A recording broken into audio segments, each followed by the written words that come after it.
तो hello friends, मैं हूं आकर्षित और मेरे यूट्यूब चैनल फैक्ट बर्नर आकर्षित में आपका स्वागत है।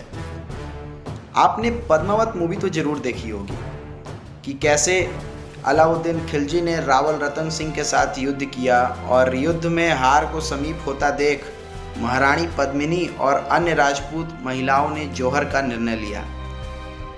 लेकिन क्या आप जानते हैं कि इसके बाद मेवाड़ का क्या हुआ? बहुत कम लोगों को इसकी जानकारी होगी कि आखिर मेवाड़ का इस युद्ध के बाद क्या हुआ।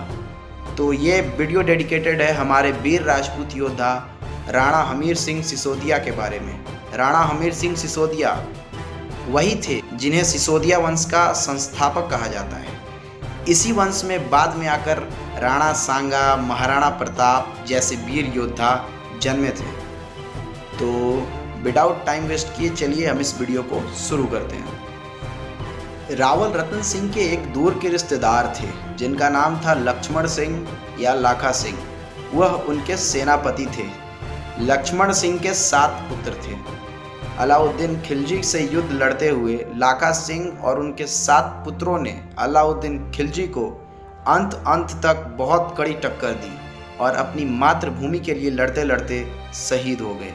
और हार को समीप होता देख माँ पद्मावती और बाकी राजपूत रानियों ने भी जौहर करने का निर्णय लिया और उन रानियों में राणा हमीर सिंह सिसोदिया की माँ उर्मिला भी थी। युद्ध के बाद लाखा सिंह के एक पुत्र अजय सिंह बच गए थे जिन्होंने बाद में राणा हमीर सिंह का पालन पोषण और उनका देखभाल किया। मैंने वीडियो शुरू होने के पहले ही कहा था, राणा हमीर सिंह सिसोदिया अलग ही मिट्टी के बने हुए थे। उन्होंने धीरे धीरे तख्ता पलट करने की योजना बनाई और अलाउद्दीन खिलजी को करारी मात दी और खुद को मेवाड़ का पहला महाराणा घोषित किया।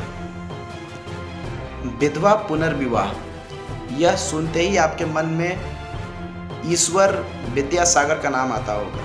लेकिन क्या आपको पता है कि उस समय में भी राणा हमीर सिंह सिसोदिया ने विधवा पुनर्विवाह का समर्थन किया था और विधवा पुनर्विवाह को स्थापित किया था और खुद भी एक विधवा से ही विवाह किया था।